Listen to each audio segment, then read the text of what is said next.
মধ্যপ্রাচ্যের চলমান সহিংসতায় প্রতিদিন বাতিল হচ্ছে শত শত ফ্লাইট, যার ফলে চরম উৎকণ্ঠায় দিন পার করছেন হাজার হাজার মানুষ। তবে সব জল্পনা কল্পনার অবসান ঘটিয়ে স্বস্তির খবর হলো, ঢাকা থেকে জেদ্দা সহ সৌদি আরবের সব রুটে ফ্লাইট চলাচল সম্পূর্ণ স্বাভাবিক রয়েছে। এই রুটে ফ্লাইটের কোনো স্থগিতাদেশ বা সাসপেনশন নেই। যারা ওমরা পালন বা কর্মস্থলে ফেরার উদ্দেশ্যে যাওয়ার প্রস্তুতি নিচ্ছেন, তাদের জন্য এই খবরটি বড় স্বস্তি এনে দিয়েছে।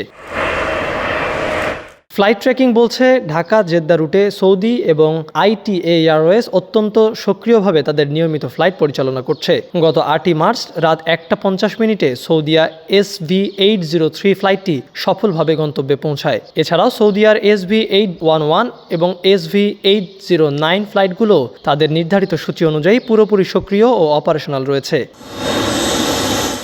অন্যদিকে দেশের এভিয়েশন খাতের অন্যতম ভরসা জাতীয় পতাকাবাহী সংস্থা বিমান বাংলাদেশ এয়ারলাইন্সও অত্যন্ত সফলতার সাথে এই রুটে ধারাবাহিকতা বজায় রেখেছে।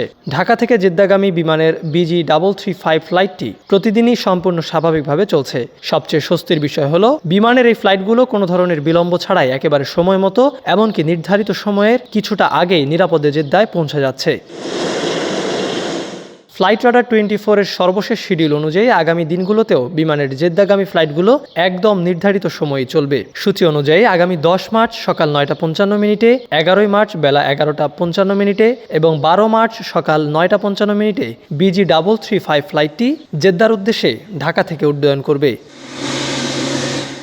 তাই সোশ্যাল মিডিয়ায় ছড়িয়ে পড়া অযথা গুজবে বিভ্রান্ত না হয়ে যাত্রীদের নিশ্চিন্তে তাদের ভ্রমণ পরিকল্পনা এগিয়ে নেওয়ার পরামর্শ দিয়েছেন সংশ্লিষ্টরা। তাই নির্বিঘ্ন যাত্রার জন্য ফ্লাইটের সঠিক সময়সূচি সম্পর্কে এয়ারলাইন্স থেকে নিশ্চিত হয়ে নিন। নির্দিষ্ট সময়ে বিমানবন্দরে পৌঁছান আর নিশ্চিন্তে যাত্রা করুন আপনার গন্তব্যে।